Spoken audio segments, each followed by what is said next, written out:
राधे राधे बच्चों, कैसे हो आप सभी लोग। आज हम 10th क्लास का chapter number 1 chemical reaction and equation पढ़ने जा रहे हैं। देखते हैं उस चैप्टर में क्या क्या है। जैसा कि आप बोर्ड पे देख रहे हैं कि इस चैप्टर पे हम इन चीजों के बारे में पढ़ेंगे। पहला है बैलेंसिंग ए केमिकल रिएक्शन, यानी रासायनिक समीकरण को संतुलित करना। क्या करना? रासायनिक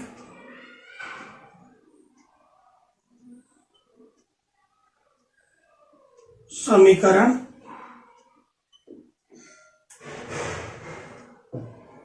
को संतुलित करना। पहला टॉपिक क्या है जी? बैलेंसिंग ए केमिकल रिएक्शन, यानी रासायनिक समीकरण को संतुलित करना। ठीक है जी। इसका क्या अर्थ होता है?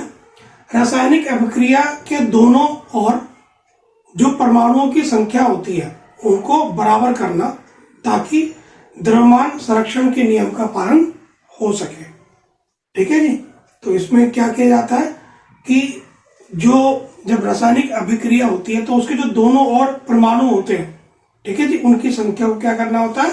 बराबर, ताकि जो द्रव्यमान संरक्षण का नियम है वो पालन हो सके। ठीक है जी। तो इसके अंदर हम बैलेंसिंग ए केमिकल रिएक्शन पढ़ेंगे। ठीक है। अब दूसरा, इसमें हम टाइप्स ऑफ रिएक्शन भी पढ़ेंगे, यानी अभिक्रियाओं के प्रकार कि कितने प्रकार की अभिक्रियाएं पाई जाती हैं।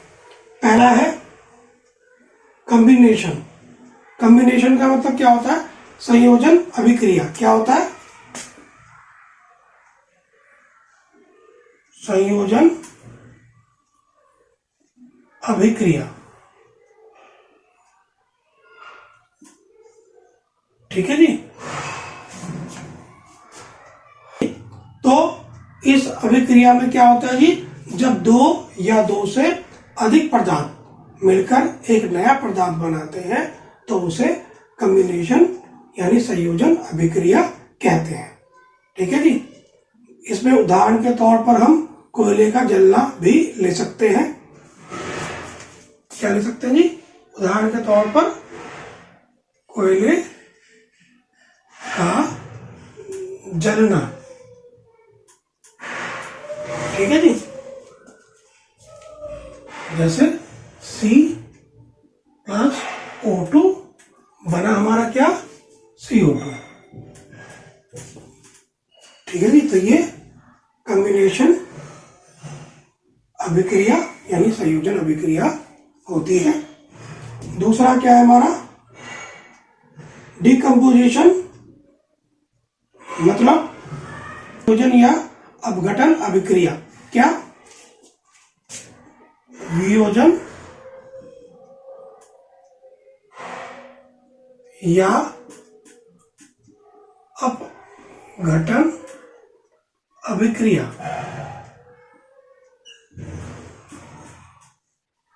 ठीक है जी। वियोजन या अपघटन अभिक्रिया को हम डिकम्पोजिशन कहते हैं। ठीक है जी। इसके अंदर क्या होता है?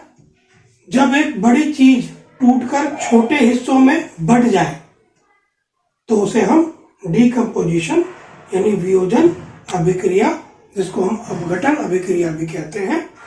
इसका उदाहरण हम चूने पत्थर का टूटने से ले सकते हैं। किससे? चूना पत्थर का टूटना। क्या? चूना पत्थर का टूटना। इसको हम CaCO3 यानी CaO प्लस CO2, ये इसका उदाहरण है। ठीक है।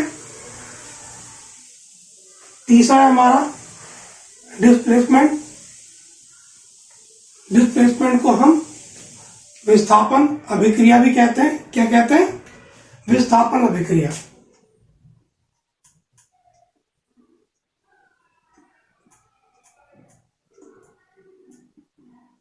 विस्थापन अभिक्रिया।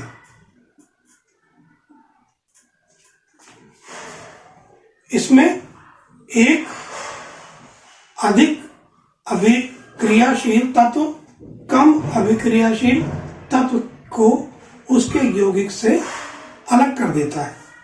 क्या होता है उसके अंदर कि एक अधिक क्रियाशील तत्व कम क्रियाशील तत्व को उसके यौगिक से अलग कर देता है, तो उसको हम डिस्प्लेसमेंट यानी विस्थापन अभिक्रिया कहते हैं। ठीक है जी।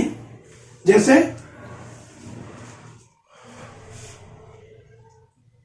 इसके अंदर हम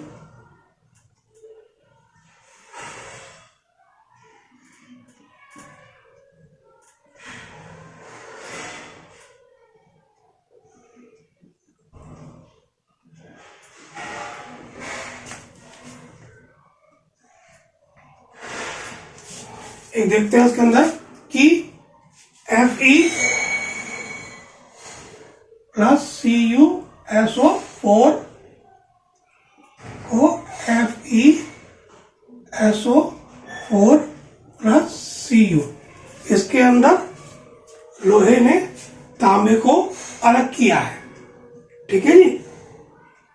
तो इसको हम विस्थापन अभिक्रिया कहते हैं। अगला है डबल डिस्प्लेसमेंट यानी द्विविस्थापन अभिक्रिया। क्या? द्विविस्थापन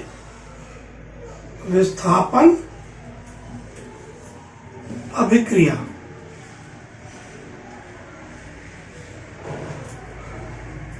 डबल डिस्प्लेसमेंट अभिक्रिया में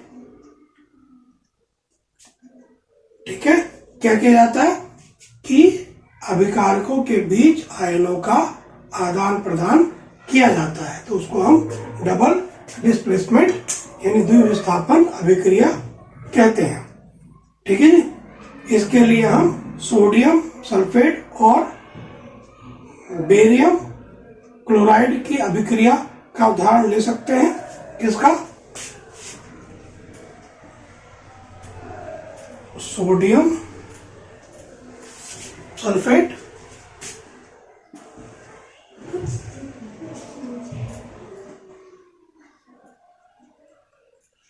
और बेरियम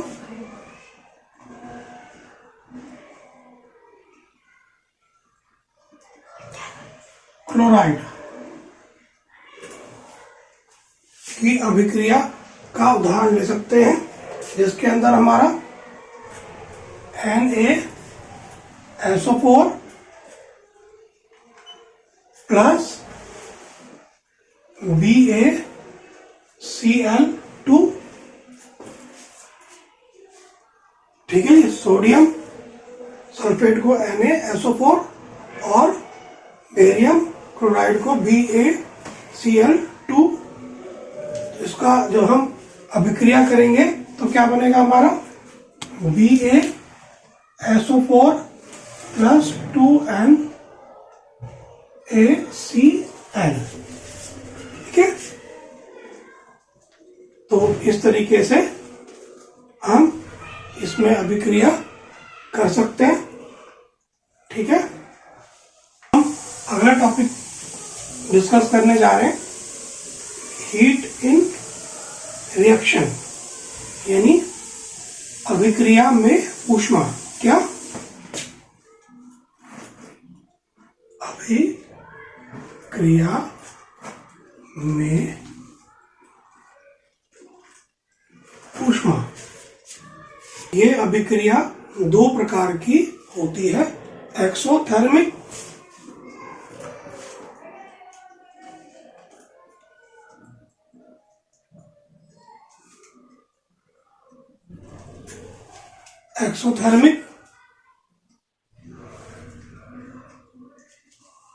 और दूसरा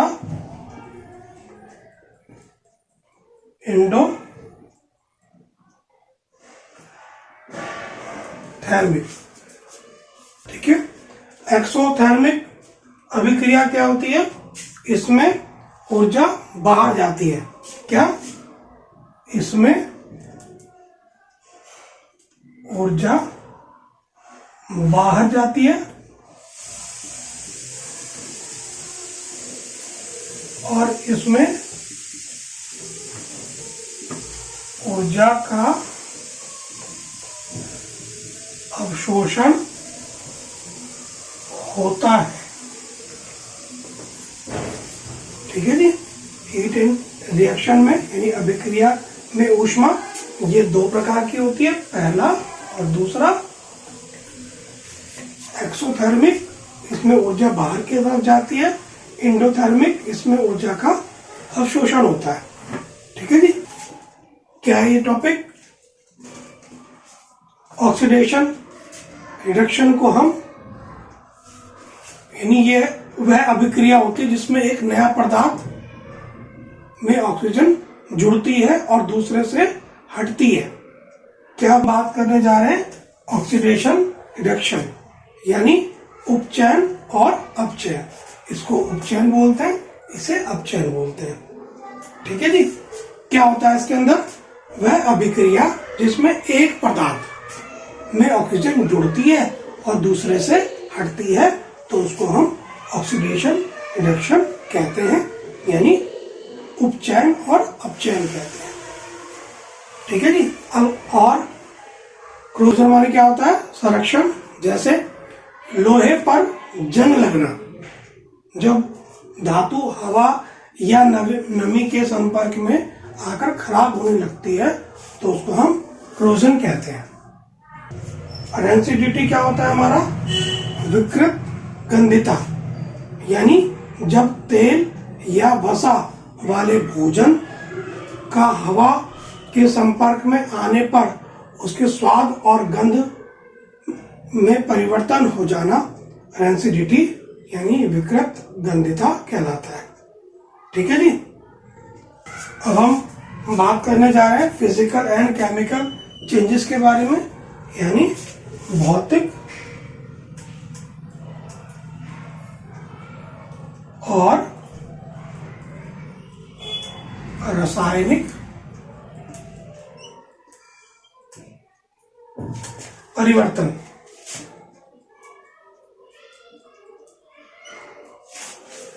ठीक है जी। यानी फिजिकल चेंजेस यानी भौतिक परिवर्तन और केमिकल चेंजेस यानी रासायनिक परिवर्तन। फिजिकल चेंजेस क्या होते हैं हमारे? वह बदलाव जिसमें कोई नया पदार्थ नहीं बनता, जैसे बर्फ का पिघलना। ठीक है जी। फिजिकल चेंजेस तुम्हारा क्या होता है? यानी भौतिक परिवर्तन जिसमें कोई नया पदार्थ नहीं बनता, जैसे बर्फ का पिघलना। और केमिकल चेंजेस वह बदलाव जिसमें एक नए गुणों वाला नया पदार्थ बनता है, जैसे दूध से दही बनना। ठीक है जी। तो बहुत, अब हम इनके बारे में विस्तार से पढ़ेंगे। कहता है कॉम्बिनेशन रिएक्टर यानी संयोजन अभिक्रिया, ए reaction in which to or more substance element और compound combined together to form a new substance is called a combination reaction। जब दो या दो से अधिक तत्व या यौगिक आपस में मिलकर एक नए पदार्थ का निर्माण करते हैं तो उसे कॉम्बिनेशन रिएक्शन या संयोजन अभिक्रिया कहते हैं। ठीक है। अब हम पढ़ने जा रहे हैं डीकम्पोजिशन रिएक्शन के बारे में। डीकम्पोजिशन रिएक्शन मतलब वियोजन या अपघटन अभिक्रिया। One reactant breaks down into two or more products, यानी जब एक अभिकारक टूटता है दो और दो से अधिक पदार्थ में और एक नया पदार्थ बनाता है तो उसे हम डिकम्पोजिशन रिएक्शन कहते हैं। ठीक है, यानी वियोजन अभिक्रिया, जिसको हम अपघटन अभिक्रिया भी कहते हैं। अब हम बात करने जा रहे हैं डबल रिप्लेसमेंट रिएक्शन, जिसको हम डबल डिस्प्लेसमेंट रिएक्शन भी कहते हैं। इसका हिंदी में अर्थ होता है द्विविस्थापन अभिक्रिया। इस अभिक्रिया में क्या होता है, देखिए, in a double replacement or double displacement reaction में the cations and anions of two compound switch place. Cations माने क्या होता है, धनात्मक, और एनायंस माने क्या होता है, ऋणात्मक। यानी ये पॉजिटिव और नेगेटिव चार्ज आपस में क्या करते हैं, स्विच करते हैं। ठीक है जी। और कंपाउंड स्विच प्लेस, ठीक है, आपस में क्या करते हैं, स्विच करते हैं। जब द्विस्थापन अभिक्रिया में इसमें जो अभिकारक के बीच जो आयन होते हैं ना, उनका आदान प्रदान किया जाता है, यानी आपस में वो क्या करते हैं, स्विच करते हैं। ठीक है जी। अब हम बात करने जा रहे हैं single displacement reaction. A single displacement reaction often called a single replacement reaction, यानी एक सिंगल डिस्प्लेसमेंट रिएक्शन, जिसको हम एक विस्थापन अभिक्रिया भी कहते हैं। Often A called a single replacement reaction, इसको एक सिंगल डिस्प्लेसमेंट रिएक्शन भी कहा जाता है। Happen when one element is a compound is replaced by another. इसके अंदर क्या होता है, जब एक अधिक क्रियाशील तत्व कम क्रियाशील तत्व को उसके यौगिक से अलग कर देता है, रिप्लेस कर देता है। ठीक है जी। अब हम हीट इन रिएक्शन के बारे में पढ़ने जा रहे हैं, जो कि दो प्रकार के होते हैं। पहला एक्सोथर्मिक रिएक्शन, जिसको हम ऊष्माक्षेपी अभिक्रिया भी कहते हैं। एंडोथर्मिक रिएक्शन, जिसको हम ऊष्माशोषी अभिक्रिया भी कहते हैं। Exothermic reaction, the exothermic reaction is hotter then surrounding. ये अपने आसपास के जो वातावरण से थोड़ा अधिक गर्म होता है। और endothermic reaction, the endothermic reaction is cooler than surrounding. ये अपने आसपास के वातावरण से ठंडा होता है। ठीक है।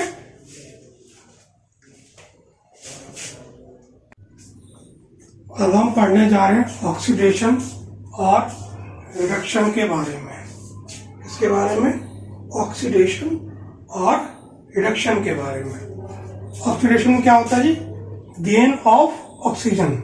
ऑक्सीजन क्या करता है, गेन करता है। और रिडक्शन में lose of oxygen, oxygen lose करता है।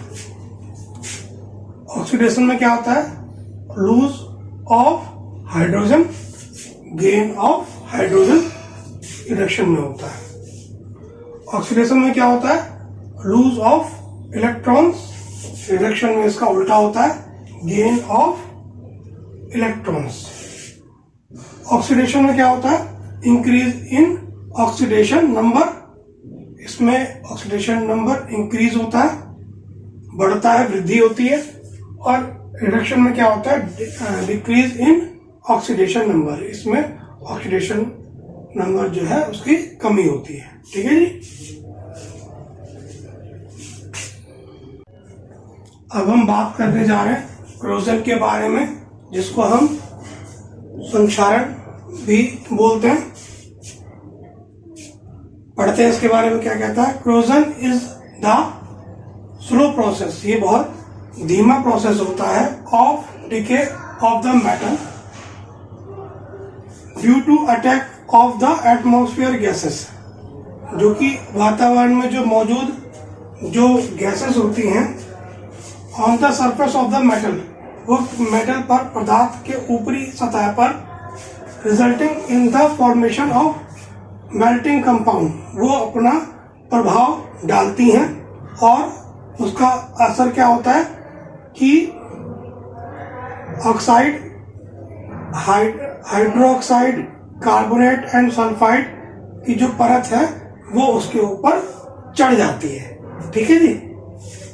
और रेंसिडिटी, जिसको हम विकृत गंधिता भी कहते हैं, is the process in which fats and oils in food undergo chemical reaction.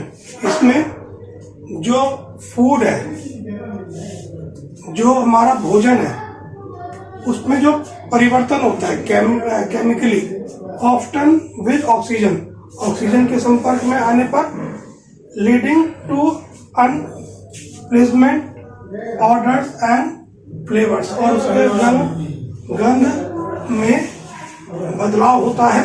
This happen when the fat molecules break down. फिर इससे क्या होता है कि जो फैट के मॉलिक्यूल्स होते हैं वो ब्रेक डाउन होते हैं, typically due to expose to air, light और moisture causing the food to spoil. इसका असर क्या पड़ता है? एयर में, हवा में, रोशनी में, एटमॉस्फेयर में रहने के बाद कि जो भोजन होता है वो स्पॉइल हो जाता है, बेकार हो जाता है। ठीक है जी। तो मतलब कि रेंसिडिटी क्या होती है? एक विकृत गंधिता होती है तेल या वसा वाले भोजन का हवा के संपर्क में आने के बाद उसके स्वाद और गंध में परिवर्तन हो जाता है। ठीक है जी। इस तरीके से हमने इरोजन और रेंसिडिटी के बारे में पढ़ा। अब हम फिजिकल चेंज यानी भौतिक परिवर्तन और केमिकल चेंज यानी रासायनिक परिवर्तन के बारे में पढ़ने जा रहे हैं। In a physical change only physical properties, जो फिजिकल चेंज होता है यानी भौतिक परिवर्तन होता है, उसमें खाली जो फिजिकल प्रॉपर्टीज होती है यानी भौतिक जो गुण होते हैं, सच एज कलर यानी उसका जो रंग है, फिजिकल स्टेट उसकी जो भौतिक अवस्था है, डेंसिटी यानी उसका जो घनत्व है, वॉल्यूम यानी उसका जो आयतन है, इट्स चेंज उनमें बदलाव होता है, ये बदलते हैं। और केमिकल चेंज यानी रासायनिक परिवर्तन में, इन्हें chemical change the chemical composition and chemical properties under grow A change, यानी इसमें पदार्थ की रासायनिक संरचना और उसके गुण में बदलाव आता है। ठीक है जी। No new substance is formed in a physical change, क्या इसमें कोई नया पदार्थ नहीं बनता। और केमिकल चेंज में a new substance is formed is chemical change, इसमें एक नए पदार्थ का निर्माण होता है या इसमें एक नया पदार्थ बनता है। Very little or no energy in the form of heat, light or sound is usually observe or given out in a physical change. क्या होता है इसके अंदर? इसमें आमतौर पर no energy in the form of light, इसमें आमतौर पर ऊष्मा, प्रकाश, ध्वनि, ठीक है जी, के रूप में बहुत कम परिवर्तन या कम ऊर्जा सोखी या छोड़ी जाती है। ठीक है जी। Very little or no energy in the form of heat, light or sound is usually observe or given. ठीक है जी। सोखी, ऑब्जर्व माने सोखना, और गिवन और छोड़ना, out in the physical change. ठीक है। भौतिक अवस्था में क्या होता है जी? इसमें आमतौर पर जो ऊष्मा है, प्रकाश है या ध्वनि है, ठीक है जी, उसके रूप में बहुत कम ऊर्जा सोखी जाती है या छोड़ी जाती है। और वहीं दूसरी तरफ एक chemical change is always a accompanied by observe absorption और इवोल्यूशन ऑफ एनर्जी। इसके अंदर क्या होता है जी कि रासायनिक परिवर्तन में हमेशा ऊर्जा का अवशोषण या उत्सर्जन ही होता है। ठीक है जी। चौथा, ए physical change is a temporary change. ये एक अस्थायी परिवर्तन होता है। और a chemical change is permanent change, और ये एक स्थायी परिवर्तन होता है। The original form of substance can be regained bye simple physical method. ठीक है जी। साधारण जो होता है ओरिजिनल फॉर्म ऑफ सब्सटेंस, इसमें साधारण जो भौतिक जो तरीके होते हैं से पदार्थ को क्या किया जाता है, उनके मूल रूप में वापस लाया जा सकता है। The original form of substance can be regain by physical method. साधारण भौतिक तरीकों से पदार्थ को उनके मूल रूप में लाया जा सकता है, लेकिन original substance can not be obtained by simple physical method. ठीक है जी।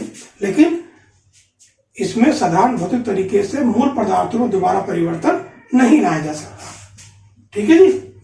A physical change is reversible.